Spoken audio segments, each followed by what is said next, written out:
أهلا ومرحبا بكم أعزائنا المشاهدين في حلقة من برنامج فيليون نحو قبة البرلمان. معي اليوم المرشح الفيلي الأستاذ شهاب أحمد شفي. مرحبا بك أستاذ شهاب. أهلا وسهلا بكم. بداية عرفنا بنفسك. بسم الله الرحمن الرحيم. أنا اسمي شهاب أحمد شفي، تولد بغداد.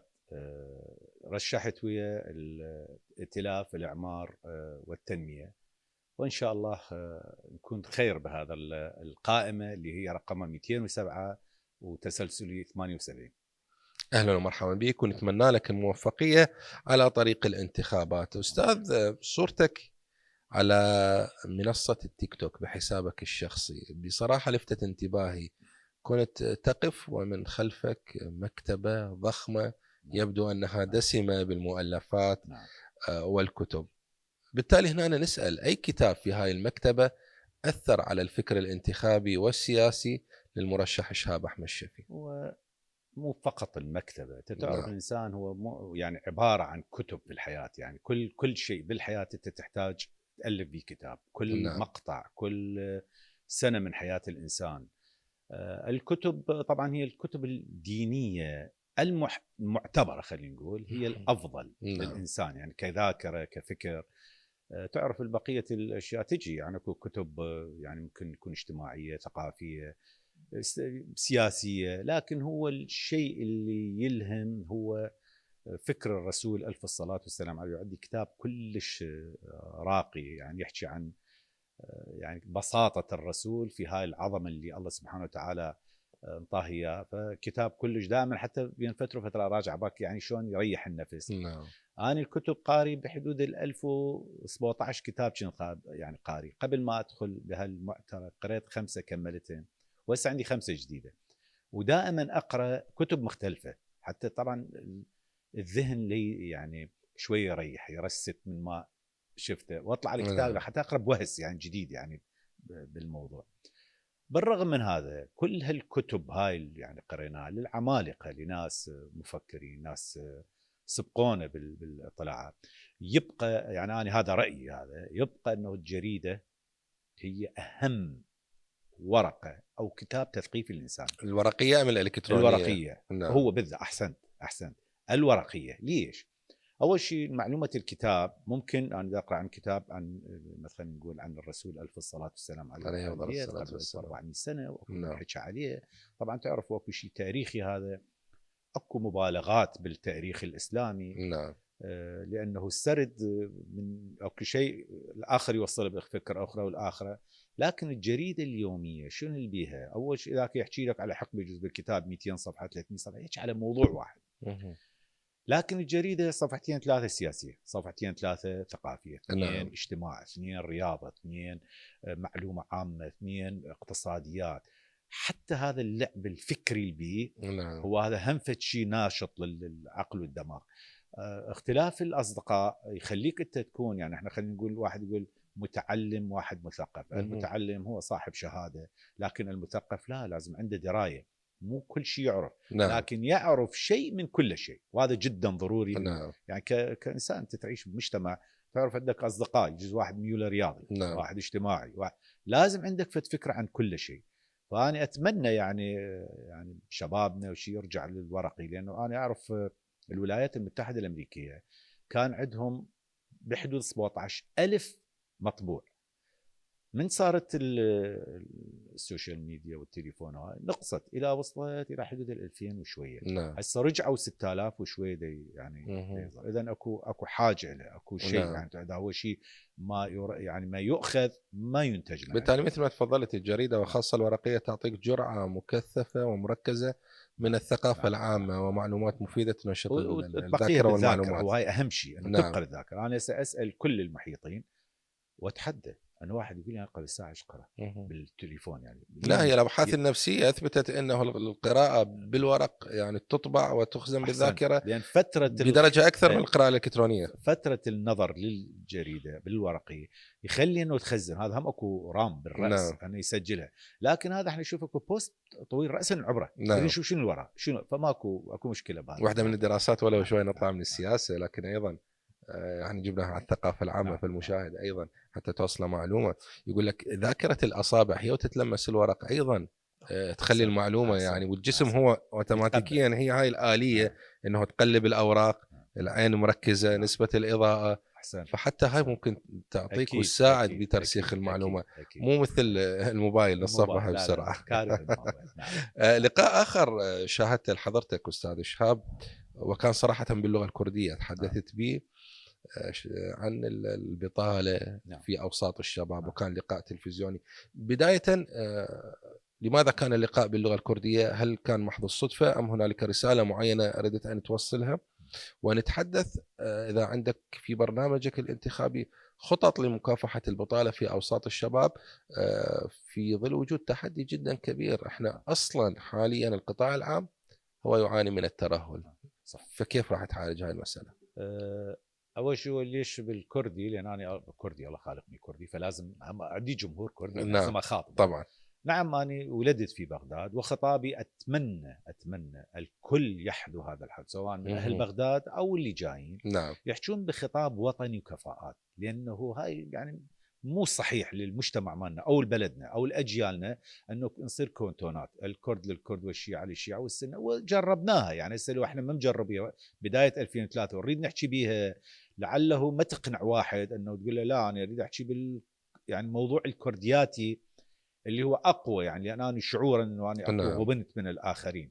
او الشيعه مثلا يقولون احنا ظلمنا من السنه، مع العلم هو حاكم، يعني صدام هو كان حاكم دكتاتور وما يعترف بهاي الاشياء الا بقدر استفادته من عندهم. نكون واقعيين، لان اكو مناطق سنيه هي متضرره، يعني ما بيأس. احنا خلينا نشوف الفضل، منطقه الفضل او منطقه يعني هو يعني دول خلينا نقول العظميه والسنه، مناطق تعبانه حتى وظائفهم يعني، بس ناس هم خلقوا السنة. هو كان كان يفضلون في بعض الوظائف، لكن ما يعني انه هو كان يعني امام سني، لا هو ما عنده الموضوع هذا. بالتالي انت تفضل الخطاب العام وليس الموجه لشريحه او مكون او انتماء معين. بس لانه يعني اكو عندي جمهور كردي، وانا طبعا في هاي الفضائيه تكون فضائيات الاشراق، انا يمكن من اوائل الايام يعني كنت بيها، واطلع لناسنا واهلنا وطالع باللغه العربيه او الكرديه، يعني مو فد شيء يعني عندي عنصريه لشيء، بقدر انه لا، هو هذا الله خلقنا. استاذ شهاب، انت مرشح لمحافظه بغداد. انا عن محافظه بغداد. نعم. وانا اصلا مستقل بالراي بالفكر، يعني بالتالي حتى ما كنت ضمن الكوتا، لا عن الكوتا لانه نعم. قلت لك انا يعني هو هاي الكوتا حتى معيبه للاصل هي معيبه، كوتا معيبه للنساء، كوتا انا ارفض هذه الفكره. نعم. كوتا معيبه للكرد الفيلي، لان هو مو استحقاقه واحد، اذا تريد تعطي استحقاق المفروض 5 يعني كراسي تعطي. نعم. يعني اقل تقدير هذا. فاذا خليته بكوتا شنو هالواحد تعطينا؟ يعني لا تعطينا احسن. ويفترض احنا اكو قناعه عند الاخرين يجي ينطيك صوت. نعم. بدون كوتا، يعني احنا رحنا للكوتا لان خفنا انه ما نحصل اصوات، حال الامراه. نعم. لان تعرف من جينا لل 2000 يعني 2003 المراه ما كانت معروفه سياسيا، فحفظناها بكوتا لان نعم. تشتغل فتره. نعم. نعم. اي لكن هو تحس المفروض هن يعني انه يشيلوا، لانه اكثر من نصف المجتمع هن نساء. نعم. اذا انت ما تقدرين تقنعين المراه تنتخبش، وانا مو مشكلتي هاي بعد، اذا انا قدرت اقنع، هي مو مساله صدقات. نعم. ودن نوزعها. نعم. جيبي برنامج اقنعي المراه تنتخبك. لكنه للاسف احنا ما اريد انه الوم المراه، لكن هو بشكل عام السياسيين الفتره الماضيه ما كانوا بالشيء اللي نتمناه. أستاذ شهاب، جميلة أن نشاهد الفضاء الوطني والفضاء الانتخابي مفتوح للجميع. أتمنى نوصل، هي موجودة حاليا بس مو بكثرة، أتمنى نوصل إلى مرحلة العربي ينتخب بها الكردي، والكردي ممكن ينتخب مرشح عربي، والمسيحي ينتخب السني، عفوا المسلم، والمسلم ممكن ينتخب المسيحي تحت عنوان الخدمة الوطنية. نعم. كلها مفتوح. نعم. وهذا الفضاء الوطني هو الافضل. بس انا اعتقد في هذا الفتره نعم. انكسر هذا اخر شيء. يعني اكو من عرب السنه والعرب الشيعة يجونا. نعم. يجونا، هو يقول لك كل شيء ما اريد عندك، انا انتخبك لان سامع عنك انت كذا كذا كذا. فهذا شيء صحيح وصحي يعني. ولا باس انه الكرد، وانا اقول ذنبي بركبتكم لا تعطوني صوت تعرف عني شيء مزين، وما بريد ذمه تعرف عني شيء مزين روح احكي. نعم. يعني اذا انا مسوي مزين شنو اللي خش بجيبك حتى ما تحكي؟ روح احكي، وانا ما احكي، عندي شيء روح احكي حتى لا ينتخبون. الكرد انا اقول لهم يعني الكل، يعني خلينا نقول طب بيوتهم شيء، اي مرشح تشوفه لائق انه يشتغل لك روح انتخبه، ما لك علاقه ابن عمي ابن خالي، عفوا الموضوع هذا معيب. نعم. معيب كلمه ابن عمي ابن خالي، والله هذا قرايبي هذا عشيرتي، هذا كلمه ما يجوز نقولها. انتخب اللي يشتغل لك، وخلي صوتك هذا امام الله وامام نفسك مرتاح به. انطي صوت مرتاح، ما ترتاح لحد لا تعطي صوت، اقعد بالبيت وهذا الدستور يسمح لك. ما اريد اقول لك تعال اطلع وانت شو تنتخبني، روح اسال علي، شوفني اقدر اشتغل لك انتخبني، ما اقدر اشتغل لا تنتخبني. نعم. لا تنتخب، ترى انا اروح برلمان وسيارات، انت خاش بجيبك، اقعد بالبيت احسن لك. لكن تعرف اقدر اسوي لك شيء، روح انتخبني ولا تحملني منه، لانه راح اشتغل لك 4 سنين. هو هيك. وجبنا على خلينا نجاوب الشباب على أصل والبطاله. شو اسمه البطاله. نعم. البطاله هو يعني عده نقاط. اولا عندنا هو مبطل نفسه، الشاب العراقي للاسف الشديد هو ما يريد يشتغل. هو هيك يعني يريد يذمر، يريد يحكي ماكو شغل، حكومه ما حكومه، ماكو حكومه بالعالم تعين كل العالم. نعم. هذا ماكو منطقيا ماكو. والعراق هو معين هواي، يعني اصلا احنا حكي نعم. اكو يعني غرفه طبيه ب 100 زين 4 موظفين 5 قاعدين بها. نعم. انا زوجتي كانت مهندسه بوزاره الاسكان في 2008 لما صار تعيينات فتره السيد المالكي، قالت يعني 100 زين 3 احنا بغرفه و10 نفرات واقفين. هذا مو صحيح، مو صحي. نعم. بس مجرد ترهل اداري. وين القطاع الخاص؟ القطاع العام وينه؟ انا اخو زوجتي مهندس مدني كان بالحصار، وزوجتي مهندسه متعينه بالاسكان تاخذ 2000 دينار. هو جاي طلع له تعيين مركزي بس رفض، راح يشتغل برا 8000 دينار. لان القطاع الخاص به فرص اكثر، حتى فلوس اكثر تعطيه. تعرف انت هذا يعني يريد يسحب. بس بنفس الوقت استاذ هسه ايضا اللي يسمعنا يقول تمام نتفق معاكم، الحكومه مو من واجبها توفر تعيينات للجميع، لكن من واجب الحكومه ان ينهض بالقطاع الخاص. هو هذا واجب. بالتالي الشباب احنا مدام حتى انا يكون فرص عمل ما بالقطاع برر الخاص. الحكومه. نعم. الحكومه كل شيء بيدك. انت الحكومه شنو الحكومه؟ احنا دوله، مجتمع، الارض، ممتلكات، كلها دوله. كلفنا مجموعه اشخاص سميناهم حكومه لاداره الدوله. اذا ما تقدر اقعد، روح ارجع استقيل، روح. يعني انت تاخذ ملايين، شنو شغل؟ نعم. ميزانيات وبدنا نعطيك ومساحات. اذا انت ما عندك برنامج وتريد تشتغل بالبرنامج، والله على ابو الحكومه. شنو حكومه؟ حكومتي ايش هذا اللي ما يدبرها؟ نعم دعمك للقطاع الخاص، قطاع افتح فرص. اذا مو عندك مركزي، نعم. انطي للمستثمر. قوانين الاستثمار يفترض يغير. انا مستثمر جايب فلوسه من هناك اللي هنا، هو مو جايبه صدقات لو خمس، هو جايبه يريد يشتغل، يريد يستفيد. نعم. الارض تسمح بهذا الشيء؟ اي نعم يسمح له. عندنا امكانيه انه يجي مستثمر يجي يشتغل، لانه احنا في كل القطاعات محتاجين. نعم. استثمار في كل القطاعات، بالمستشفيات، بالمدارس، في كل مجال احنا نحتاج عمل. هسه ما اعرف، هسه السيد السوداني هو الرجل يعمل. نعم. لكن خلي اقول فد شيء، وهذا اقوله يعني اسمعوني عادي، يعني ما عندي مشكله. انا ترى احكي شيء صريح، اللي يعجبه يعجبني، يعجبه خلي شيء يسوي خلي يسوي. للاسف اخوه يوسف ويا السيد السوداني ما خلوه يكمل برنامجه. انا ما احكي بعد ما وصلنا لا الكرد ولا السنه. نعم. هذول كم اكو معرقلات وكل واحد يريد لنفسه، لكنه انت اللي بداخل اللي صعدك وبعدين تيجي تعرقل له او ما تسمح له، هاي كارثه. يعني تبيش هذا السلوك يعني سلبي، يجب ان نعمل جميعا من اجل ادواتنا. نعم. احنا احزاب، يعني خلينا نقول واحد يكمل الاخر. اليوم انت تحكم، لعل باكر تصير عندي. نعم. بس لازم يكون عندك بصمه حتى انا باكر انتخبك واريدك. والعمل يجب ان يكون تكاملي. استاذ شاب مثلا الشباب، نعم. انا خل بس اقول شيء فضل. واحد. انا هيك دائما اقوله، اقول انتم 10 شباب جوني ذاك اليوم يعني دا التقي بيهم يردون تعيين متى. قلت له كم واحد؟ قالوا احنا 10 هسه هاي، بس عندنا احنا بحدود مجموع 50 واحد. قلت له ايش قد عندكم فلوس؟ واحد قال انا عندي 5، واحد قال 6، واحد قال 3، واحد قال عندي 15 مليون واحد. قلت ليش ما تسوي لكم مشروع؟ من حسبناهن يطلع حوالي بحدود 53 مليون. نعم. قلت له ابدأوا واخذوا سهم، انت خالق 15 تاخذ 15 نعم. دولار، انت دافع هاي. لازم يتعلم الشاب هو ينتج شيء. هو للاسف الشديد هذا مو عنده من تقاسمه عندهم، بس الظاهر هو الوضع العام هيك. يعني اللي يتذكر جيفارا عمره خلينا نقول 16 سنه راح سوى ثوره بدوله، عمره 30 سنه طبوا باربع دول. نعم. وين جيفارا؟ اذا بالتالي الشباب بحاجه الى مزيد من الاجتهاد، وانت ترى انه طريقه معالجه بطاله الشباب حاليا هي من خلال خلق فرص استثمار. نعم. في القطاع الخاص، والمناخ العراقي مهيئ لمثل هكذا شيء اذا ما تم استثماره بشكل حقيقي، وكانت هنالك اراده سياسيه حقيقيه للنهوض بواقع الاستثمار بالعراق. حوارنا معك راح يستمر، لكن اسمح لي أن أذهب بهذا الفاصل. خليكم معنا.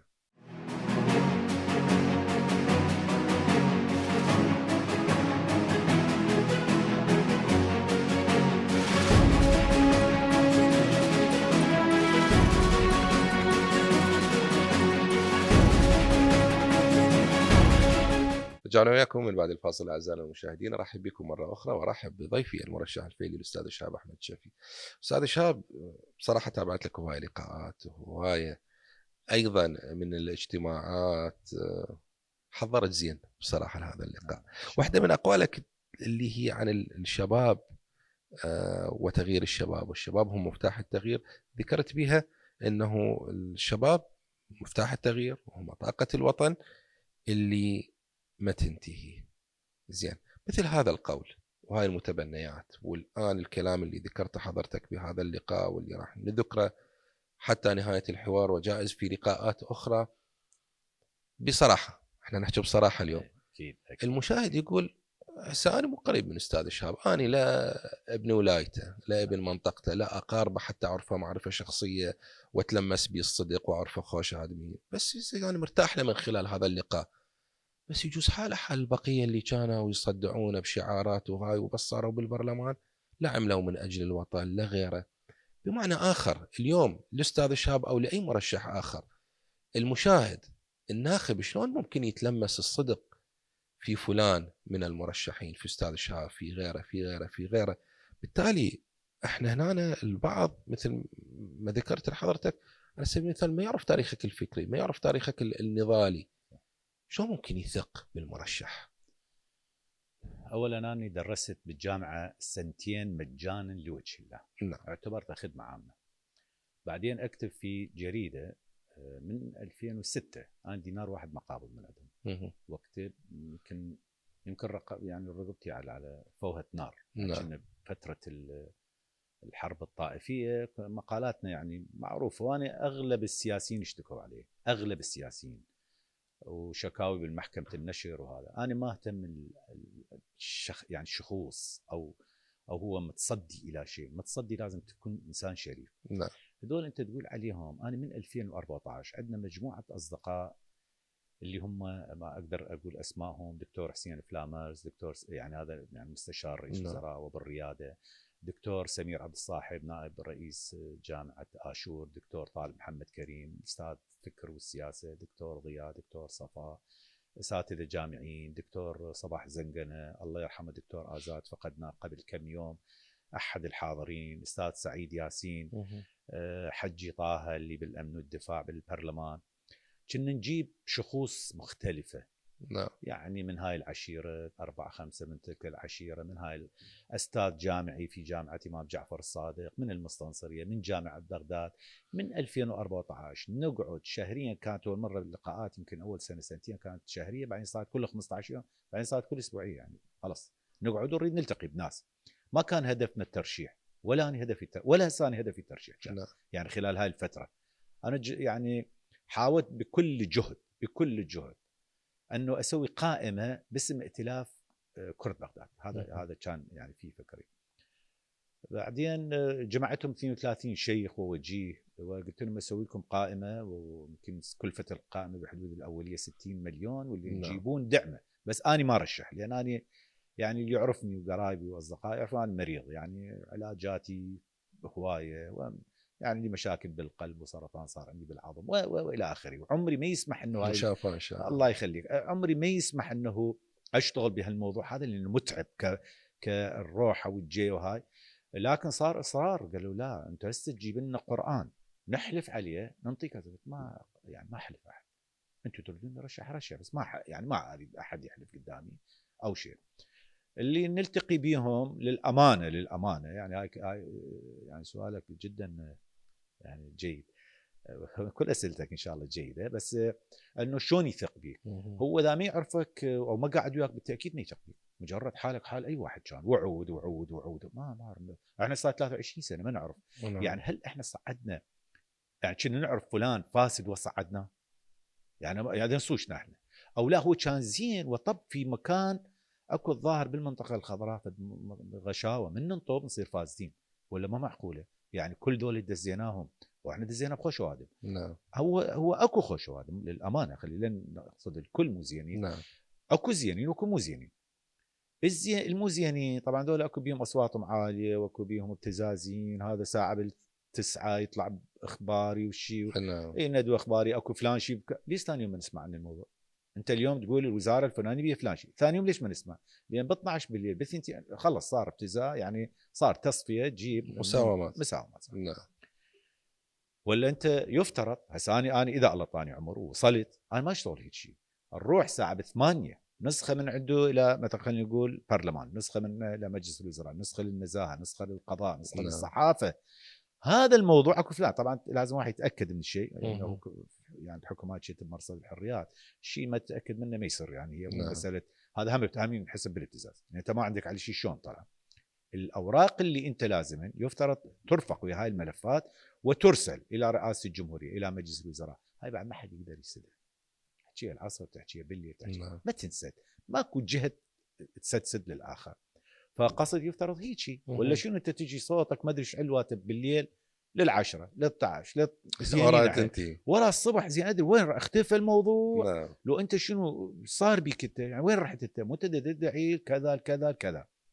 فهذا ان شاء الله احنا الناس اللي يقعدون يعني الشباب للامانه يعني جاي هو ما يعرفك ومتوجس او فلان قايل له هذا هيك هذا زين هذا زين، هذا ما يكفي. وانا اقول لهم اني اخاف على ذول اللي يقولوا لكم، لان ذول مسؤولين امام الله باكر ولازم انا اكون بالفعل مثل ما يقول لك. انا اخاف على ذاك لان انا هسه من لحد الانتخابات ودا اقول لهم يوميا اصلي ركعتين لا اخرب بعدين ورا الشهرين باقي هون الشهر وشويه باقي.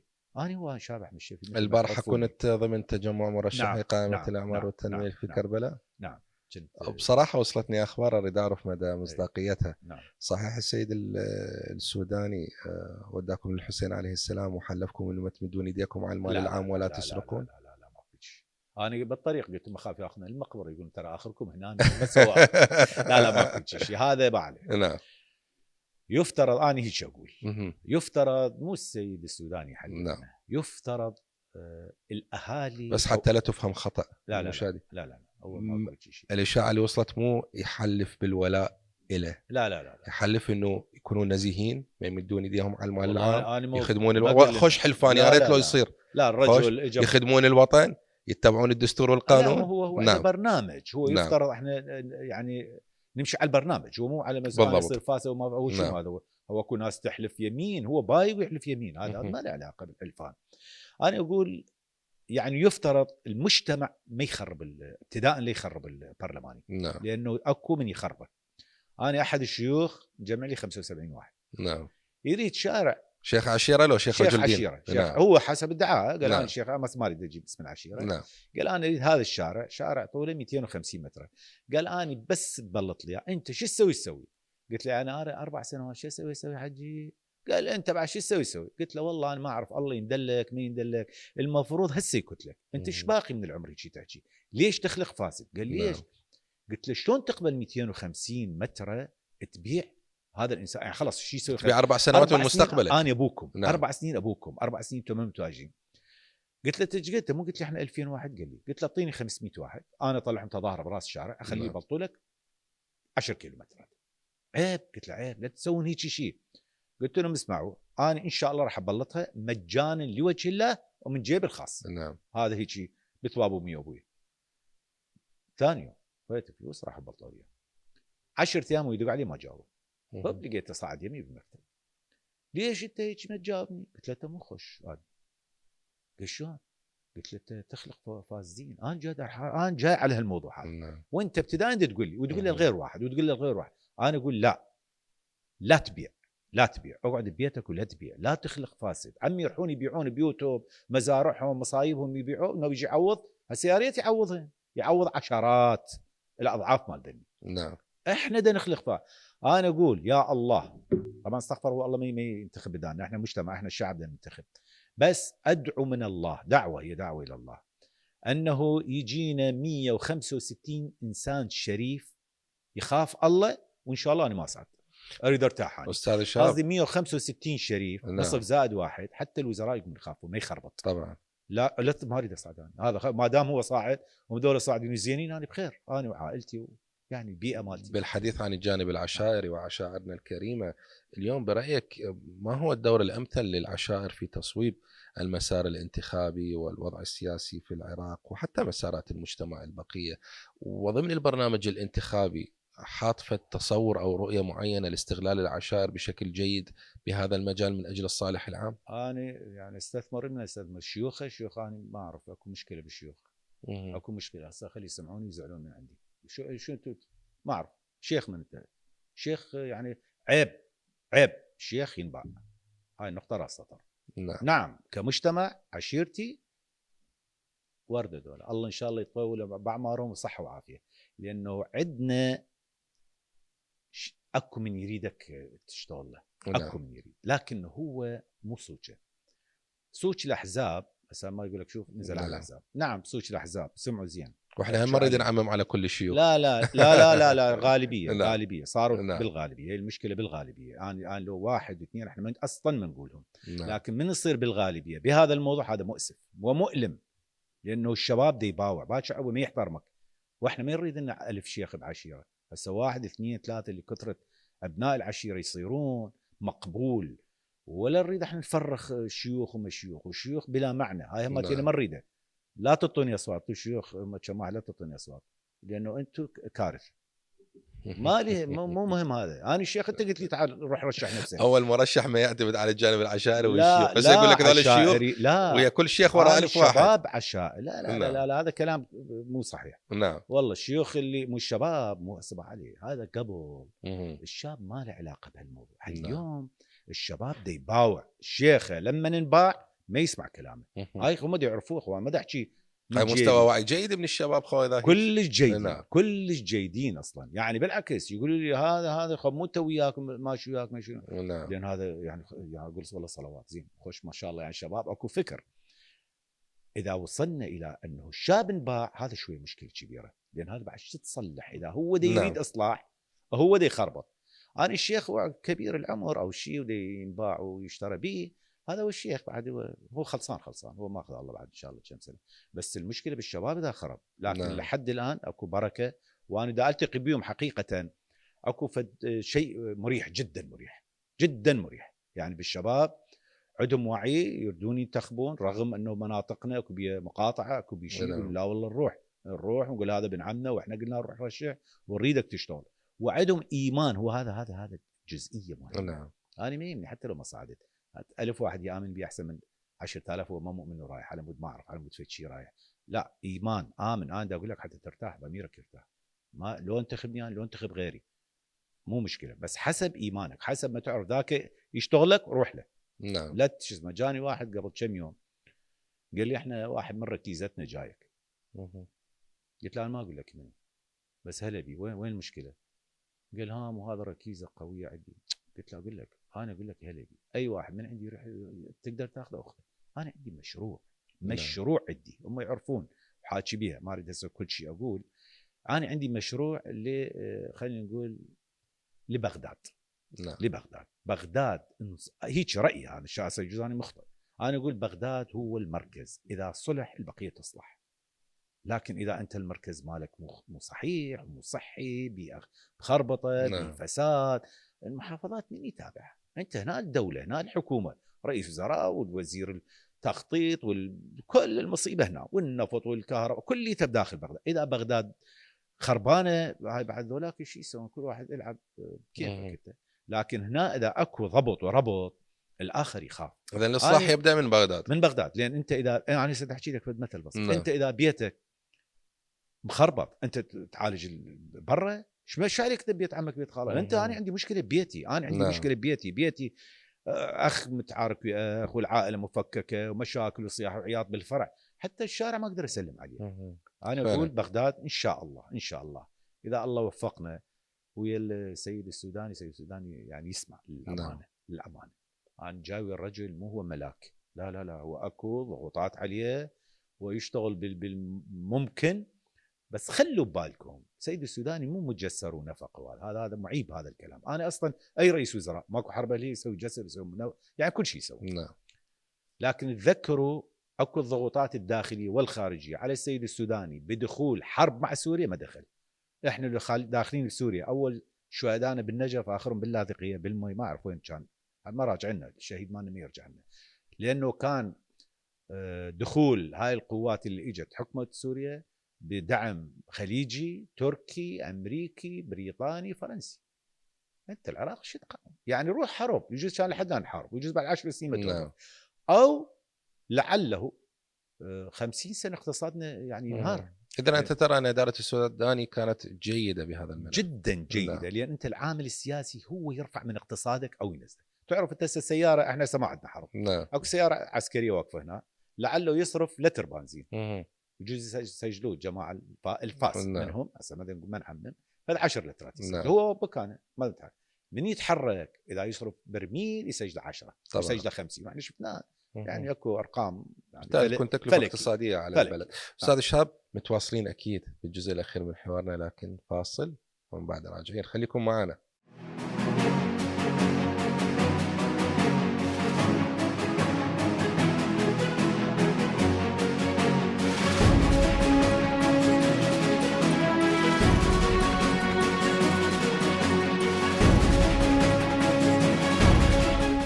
عودة من بعد الفاصل أحبتي المشاهدين في الجزء الأخير من حوارنا لهذا اليوم مع الأستاذ شهاب أحمد شفي. أستاذ أحمد، إحنا اليوم في حوار صريح، وقبل الفاصل يعني ذكرت جنابك جملة عن السيد السوداني وتقييمك لولايته لفتت انتباهي. ذكرت أنه السوداني مو فقط جسور ومجسرات، وللأسف هو هذا اللي شائع حاليا بين أوساط الشعب، والبعض أيضا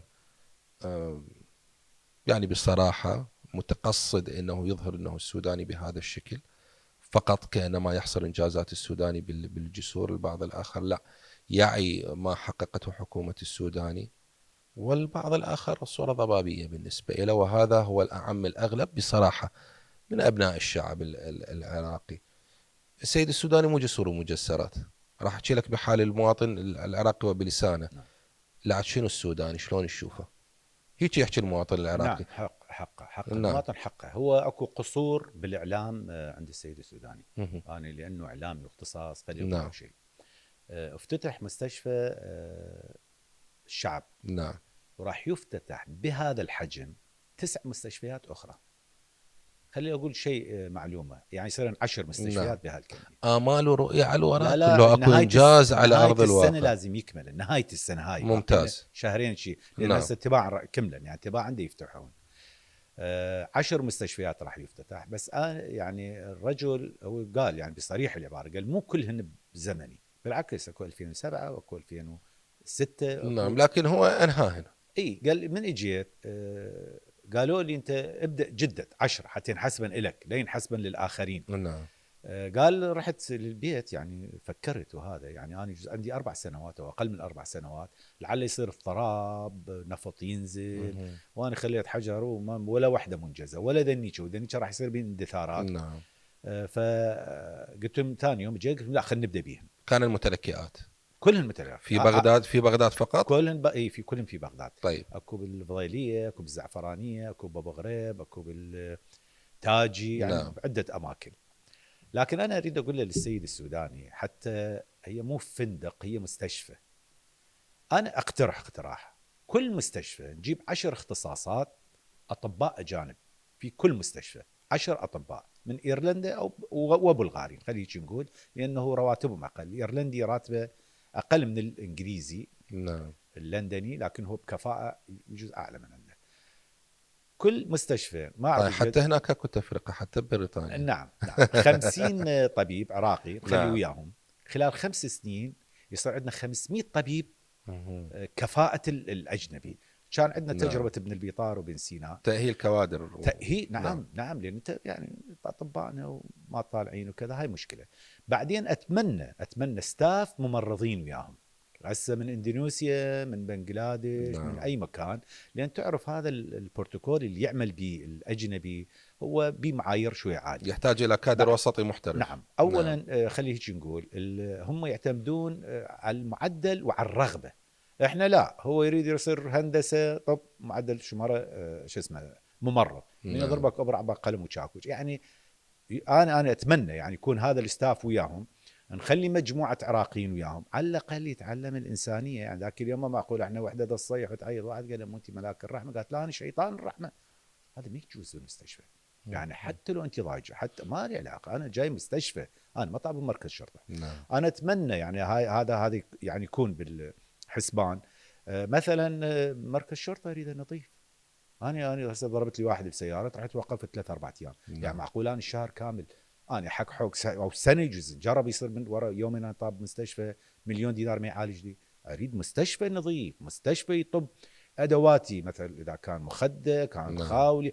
يعني هذا المفروض، واحنا 2025 نحكي بيها. يعني انا ذاك اليوم اكو تقرير يحكي على مستشفيات في هولندا والسويد، والله على وين يسجنونا بذاك السجن كل احنا. انا واحد من الناس اقبل يسجنوني ذاك، لانه قاعد بفد معيار جدا عالي من الانسانيه، من نعم. المكان النظيف والانيق. هذا يطلع مواطن صالح، لانه ما اذوه. احنا مو هو يقول لك احنا قبل كنا نسمع السجن اصلاح وتهذيب، نعم. مو انه طالع لي هو طاب ضارب له واحد متعارك. هسه انا شجرت ويا ابن عمي ويا قرايبي، يوم يسجنوني طلعت برا والله اني عندي حقد الدنيا والكراهيه كلها على المجتمع كله. يعني هذا الجانب لازم ما نغفله. استاذ الشاب، احنا نحكي اللي انه واللي علينا، سواء حكومه السوداني، حكومه فلان من الناس، الحكومات السابقه او الحكومات الجايه. مؤسسات الخدمه العامه، مستشفى وغيرها، مشاهدينا الاكارم، يا ريت لو عندنا هذا المستوى من الوعي. مو فقط مسؤوليتها على الدوله، انا ايضا كمواطن من اجي لا اخرب بها، لا اوسخ. نعم، واجب موظف الخدمه، وتحياتنا لكل موظفين الخدمه انه هو واجبه ينظف، صحيح. تقول والله اكو لازم اكو ورايا غير ينظف، بس اني هم معينه. زين اني ليش اوسخ واكو حتى لو اكو غير ينظف؟ اني ليش اوسخ؟ اني ايضا اكون نظيف. هاي الحاجه، السرير من انام عليه ما كسره، ما اشخبط بقلم الجاف. يعني اكو هاي امور بسيطه احنا احسنت. هاي الدوله ما حتى تقدر عليها. لو تجي مو بريطانيا، لو تجي امريكا هي تدير البلد، هم تقدر. اكو سله نعم. مال المهملات حديد، الجيجاره ما يذبها، هو ما كان واقف يشمرها. بالضبط. هذا حتى لو عامل نظافه شاب مؤلم له. نعم. يعني يقول لك روح دبه وانا بعدين الف علاق واروح، وهذا اكو فبالتالي هاي مؤسسه خدمه عامه الي والغيري والابني والحفيدي، احنا نحافظ عليها ونساعد على استمراريتها وديمومتها، والدوله عليها الاساسيات وعليها الجزء الاكبر، لكن المواطن لازم ينهض ويعاون الدوله ايضا بها. احسنت. نعم. احسنت. فالدور مو بس على الدوله. نعم. لو هسه السوداني او غيره، نعم، نفس او يفتح 100 يعني مستشفى مو 10 مستشفيات، كبير. نعم. اذا المواطن هو مو حريص على ماله، والله ما حد راح يقدر يجي. الطبيب الهولندي او الطبيب الايرلندي او البريطاني او الانجليزي لو يعلم 100 كادر، اسمح لي، انت لما ماكو ستاف وياك نعم. يعرف شلون بالضبط. يتعامل حتى ويا المريض. هسه احنا والله والمواطن ايضا هم يعرف شلون يتعامل ويا الكادر. نعم. بهدوء، اعطي فرصه. يعني اوكي، هو متبادل. نعم بالضبط. فبالتالي ايضا الشعب لازم ينهض مع الدوله ويعزز من جهودها. اريد اتحدث عن استاذ شهاب الصحفي. نعم. هذا الجانب ما تكلمنا به عن شخصيتك استاذ شهاب. الشهاب احمد شفي الصحفي، شنو يوجه رساله لشهاب احمد شفي المرشح للانتخابات؟ والله يعني ما اعرف، انه بس الله ليه غيرنا ما اعرف. يعني مو مشكله، هسه انت ما تتغير، انت انسان ما تتغير. نعم. بس تقول هذول اللي راحوا كلهم تغيروا، اكو فسر اكو مشكله. اكو مشكله ما اعرف شنو اللي غير، ما اعرف. هذا احنا سامعين هذا مال لا تربط الجربه بيم الصحيحه، لا نعم. خاف نجرب هناك ويا العالم. ما اعرف اكو شيء زين. انت كنت زين، المحيطين مشكله اكبر. المحيط. نعم. انا لحد لا ما جايب لا ولدي ولا اخوتي يمي داير. نعم. لانه عندي ثقه كامله بابني، عندي ثقه كامله. باج جاب لي كتاب قال لي وقع لي هذا، ما اعرف نقل شيء يسوي لي فتشاره. انا ما يجوز ماخذ منه $5000 $10,000 اسويه. ابني عندي ثقه كامله به، بس ما عندي ثقه بابليس ايش قد هو يعني يتحكم به. حتى من ياخذه ما راح يصرفه قدام ولا يطلعن قدامي، يجوز يصرفن في مكان اخر. نعم. تطلع المشكله من هناك، لانه هذا شاب ابوي راح يعرف انا مين جاي يسال، لكن هناك مشكله. فادعو من الله انه المحيط هم يكون بمستوايه، يعني بالمستوى انه النزاهه والنظافه نطلع. انا فكره شوف شيء اقول لك، اذا الله طانع عمر طبعا. انا سمعت البرلمان يعطوهم قروض، يعطوهم قيعان، يعني يحصلون كل شيء. نعم. اتمنى من الله بالبدايه من حد تحسين المعاش والمستوى المعاشي هاي قليله، بس هم يعطون قروض يعني يبني يسوي فد شيء او مشروع. هذا اتمنى نسوي مشروع انا اريد اسويه. نعم. للارامل، مو مرت الشهيد. عيب شنو مرت الشهيد احنا نعطيها؟ صدام هذا المجرم الكافر كان ينطي حقوق الشهيد، سياره وبيت وفلوس وراتب، شنو ذول ما ينطون؟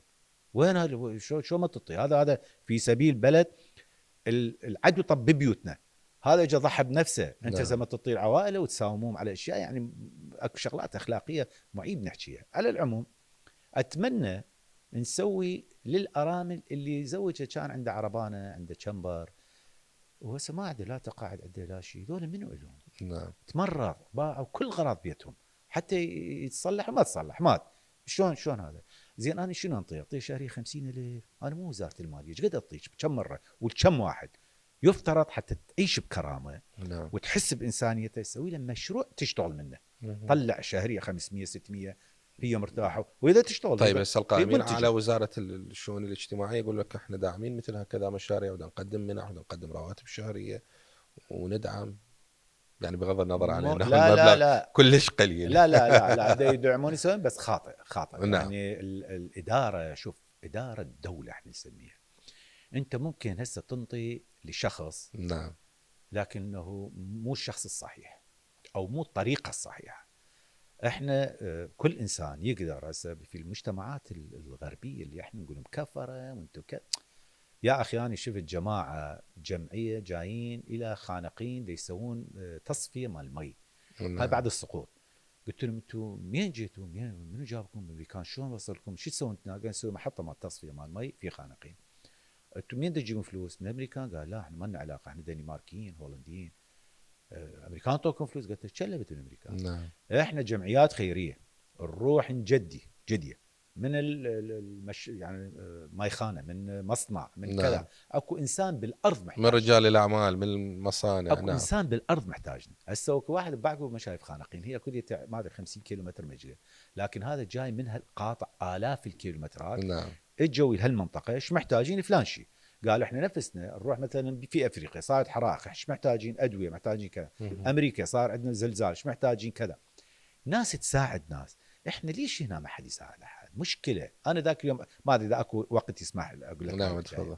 جاني الشيخ لابس فد لبس مرتب، وبالصدفه اني ورا يومين ثلاثه فتت هيك المنطقه من عشيره هذا الرجل جدا معدمه، ما عندها يعني كل شيء. وانا خلص اتبناها، ما عندي مشكله، حتى بعيد عن الانتخابات، تخلص انتخابات ما صعدنا لوجه الله راح اتبناها. بس ذكرت اخ هذا الشيء، فقلت له خابرته، قلت له عندنا لقاء ويا السيد رئيس الوزراء، تجيني انت وشيوخ اثنين من عندكم من نفس العشيره دي. قال لي جاني ثق بالله لابس عبايه، مقعد يم التبريد، قال لي متعقدش. نعم. ليش ما اخذها؟ قلت 8 ملايين. شنو؟ شلون هاي؟ قلت اي هاي بيش، هاي بمليون، هاي شنو ساعه مدري ايش، لابس له 12 مليون. خذتهم بسيارتي، قلت لهم بسياره واحده نطب ما يخلون. وديتهم مكان بعيد، قلت لهم يلا هاي. قال هاي شنو؟ قلت له هو منتظرنا بهذا البيت. فرحنا هناك، شاف هاي بيت، قلت له هذا ترى من عشيرتك. قال لي لا استاذ احرجتني. قلت له عمي ما شنو تنحرج؟ انا انحرج من الله سبحانه وتعالى. هاي شلون تقبل هاي من عشيرتك بهاي الوضعيه؟ انت لابس لي هسه 10 12 مليون، جماعتك لابسين كل واحد 3 4 ملايين، هاي شو تسوي له؟ قلت له انا اتبناه ما لي علاقه، بس انت ما تستحي. انا قرابتي شي نساعد احنا واحد الله. زين انت شلون؟ قال لي شلون؟ قلت له ما اعرف، انت تفكر بي، انا راح انطيها، بس انا راح اقول له ترى بنت فلان شيء قرايبهم، انا لا هيك يسوي خلي تكون بعلمك. احرجته. قال لي احرجني. قلت له لا حبيبي، انحرج من الله، لا تنحرج من عنده ولا من اني. هسه تبنوها الحمد لله والشكر، خذوا لها بيت مرتب، لان هي ماكو بيت، عباره عن تشينكو ما ادري شنو. وهاي العشيره خليها احكيها، هي عشيره عربيه، اغلب ناسها ضباط كبار، اغلب ناسها تجار، اغلب ناسها سياسيين. نعم. زين وينكم من اهاليكم؟ ليش نروح مناطق نلقاهم ضعيفين؟ هسه ما كل حكومه، عمي ماكو حكومه، انت ما تعين اهلك وناسك. مدرسه ابني بصف ثالث متوسط. نعم. رحت اول ما طبيت رحت اشوف حمامات، اجتماع اباء. ايش اسوي معاهم؟ خذ اروح اشوف عندهم حمام، لان انا كان عندي عقده نفسيه واني طالب. نعم. ما كنت اروح يعني ما اشرب شاي، ما اشرب مي الصبحيه، حتى لا اروح انحرج هناك لان ماكو حمامات. نعم. طوابيق ومليار ذبان عليه. فرحت لقيت نفس الموضوع انا شايفه بالسنه ال 68 اللي رحت لقيت احنا بسنه ال 68 حمامين. كم طالب عندك؟ 718 طالب. نعم. 5 دقائق فرصه، شلون لحق؟ فقعدنا، امراه قالت هاي تليفون ابني بيك وماخذته ب 700. مشان كان بدايه هاي التليفون جاي. بس انا ابني بالادله الجنائيه كليه، يمكن راح يخلص مرحله اخيره، انا احكي بالصف الثالث كان، وهي المتوسطه يعني باقي له شهرين يطلع. انا قمت قلت له لا تدوخينا بتليفون ابنك. ابنك شنو؟ هو قال لي لا تجيبون تليفونات هاي اللي بيها صور ما صور، مش مدري مش خالب هالتليفون هاي. لا جماعه اكو حمامات هيك وهيك. قلت لهم لوجه الله بثواب يعني والدتي وابويا انا ادفع لكم 5 ملايين. نعم. ونجمع من البقيه كل واحد 1000، يعني 7 ملايين وشوي يجينا. نجيب لنا نسوي حمامات بدل الاثنين، هو نفس البوري المجرى ونفس البوري المي يوصل، يعني ساعه كبيره. نعم. نبني 10 ب10 وكل سيراميك. والشهريه 50,000 انطي، كل واحد يعطي 500 دينار، هم خير من الله. يجي له بحدود ال 400 500، تخلي لنا واحد عليها او وحده تذب مي شلون صار من طرق الخارجيه. نعم للتنظيف. تنظيف. نعم. قام واحد ها والحكومه وما حكومه. عمي ماكو حكومه، انت تقول حكومه انا اقول لك ماكو حكومه. نعم. احنا شو نسوي لابنائنا؟ وانا ابني باقي له شهر راح يطلع من المدرسه، احنا نقول لابنائنا نسوي. هو هذا اللي نسميه تضافر جهود ابناء المجتمع. هاي الشغله للاسف. بقى لي دقيقه. نعم. واريد اسالك بها سؤال جدا مباشر وصريح. نعم. انتقدت الحكومه بهذا اللقاء. نعم. الاداء الحكومي حتى نعم. نكون نعم. واضحين. نعم. انتقدت الاداء الحكومي في هذا اللقاء. انا مو الحكومه بقدر انه صح. اكو من عرقل. طيب. انا بصريح العباره. انا سؤالي نعم. شنو؟ نعم. استاذ شهاب انتقد الاداء الحكومي في هذا اللقاء، ومع ذلك هو رشح ضمن البرنامج الحكومي وضمن الحكومه نعم. الحاليه. نعم. وضمن قائمه السوداني. هاي شلون ترهم؟ هسه اكو مشاهدين دا يسالون. نعم. نعم. اكو بالفتره الماضيه كان السيد السوداني عنده برلمانيين 2. نعم. وضعيفات للامانه احكيها. لكن ان شاء الله اذا صرنا اكو من يتوقع 90 خلينا يكون 50 برلماني اكثر اقل، وفثلاثه 4 اقوياء نريد يعني. الله شوي يخليه يمكنهم ويريد يريد يصلح. ولا تخافون من شو اسمه انه هل انتم تصلحوا، انت تقدر لو ما تقدر تصلح. نعم. انا بس اذكركم شيء، خلي شوي اخذ ربع دقيقه اخرى. غاندي كان حفاظه ومصلخ وكان عصفور مهلس وعباك بالمطر. وحد امه 700 مليون بشر، مليون دول اسمه دين ومذهب واثنيات ولغات ولهجات وعبده البقر والحجر. وحد امه، لا عنده تلفزيون لا عنده موبايل. ايش بينا احنا؟ خير من الله، قلم وكتابات تلفزيون موبايل.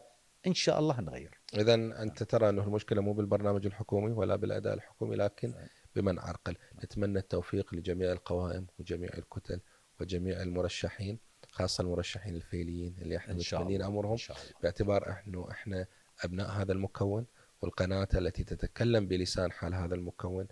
المرشح الفعلي الاستاذ شهاب احمد شفي، مرشح ائتلاف الاعمار والتنميه. شكرا جزيلا. انا جدا ممنون لكم واشكركم شكرا جزيلا. حياك الله. الشكر كذلك لكم احبتي لحسن المتابعه. الى اللقاء.